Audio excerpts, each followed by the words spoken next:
A single choice before you move can decide whether you feel powerful or slow. A dark gym corridor opens to bright light.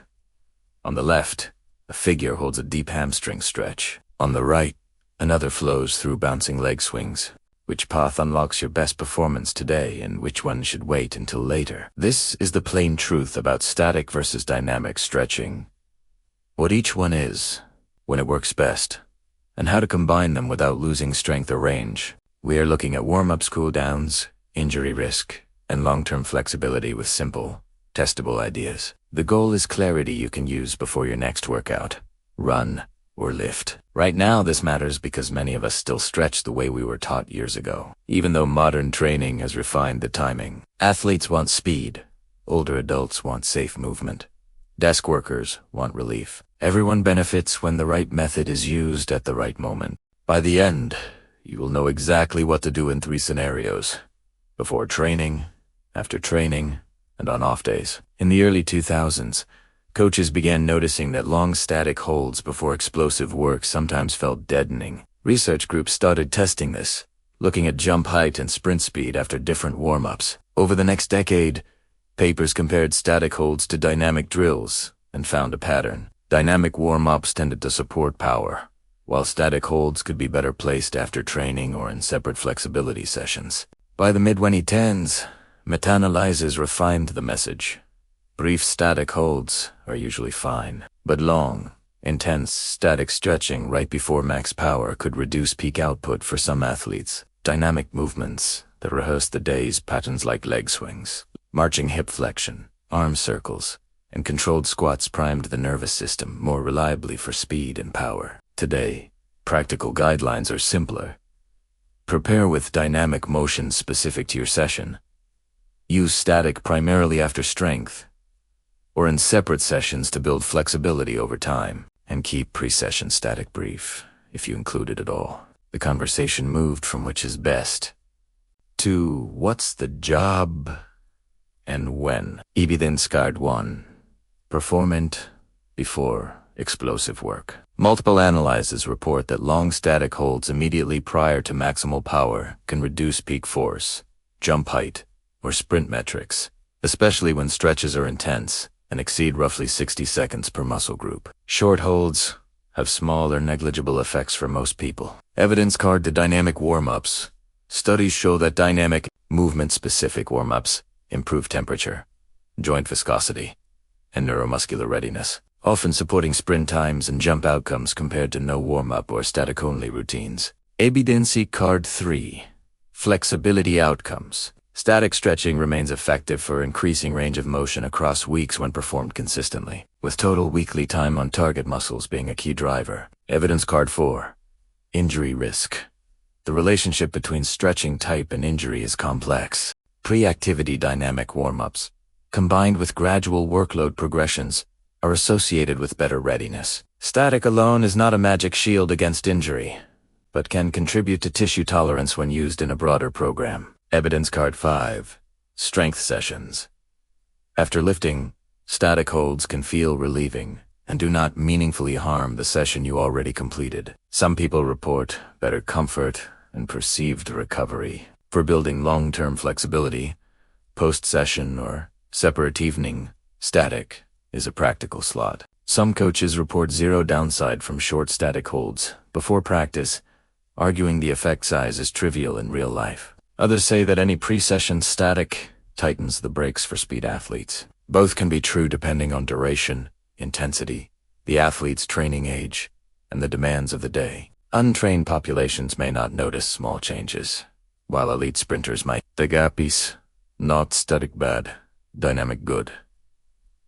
The gap is matching the method to the task. Another uncertainty is individual variability in sensation and nervous system tone. Some people feel safer and looser with a brief static hold for a problem area before moving. In these cases, keeping holds modest around 15 to 30 seconds and following with dynamic drills often balances the trade-off. Research continues to test dose, order, and how breath or activation work modulates outcomes. Think of the weekend player who sprints once a week. If they've been sitting all day, jumping straight into maximal effort is like revving a cold engine, a gentle dynamic ramp marching. Skips Hip openers makes the first, fast step safer and more confident. That small confidence boost often leads to better movement choices for the rest of the day. Consider the lifter finishing heavy squats.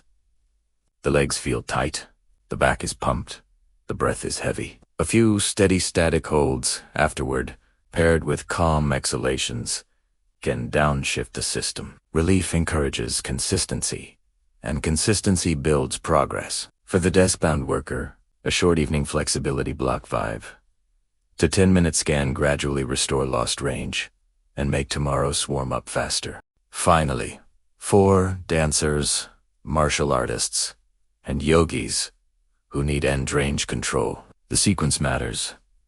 Dynamic at the start for readiness, then skill work, then static as a quiet finisher or in a separate session. This pattern respects the different jobs each method performs. Use this simple metaphor. Dynamic stretching is the wake-up call. Static stretching is the language lesson. The wake-up call raises temperature and switches on coordination so you can move right now. The language lesson slowly teaches Taisus to be comfortable speaking in bigger ranges over weeks. Mixing them without a plan is like trying to learn grammar during a sprint start. Another lens, your nervous system is the gatekeeper. Dynamic motion tells the gatekeeper, we're about to move fast. Open up. Long static holds tell it, we're safe and still.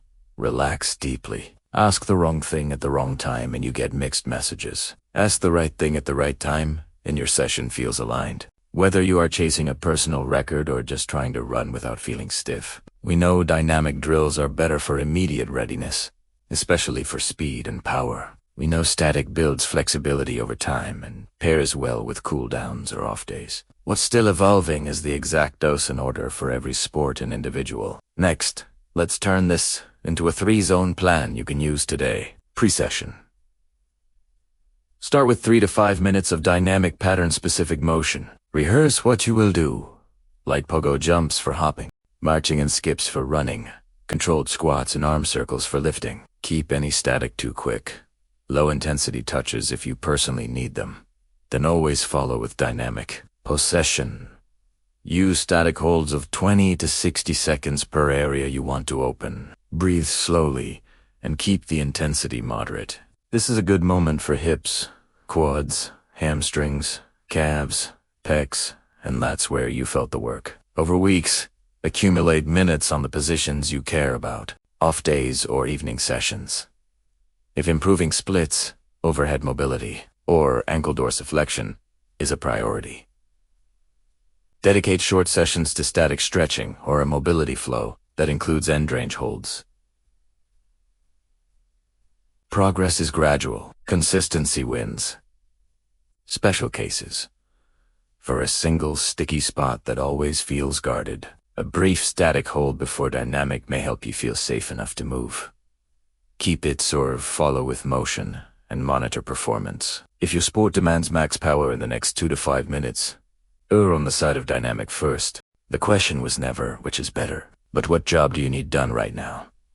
Dynamic prepares the system to perform. Static teaches your tissues a new comfort zone over time. But each in the right place, and your warm-ups get faster, your sessions feel better, and your range grows month by month. If you want a ready-made warm-up, watch next.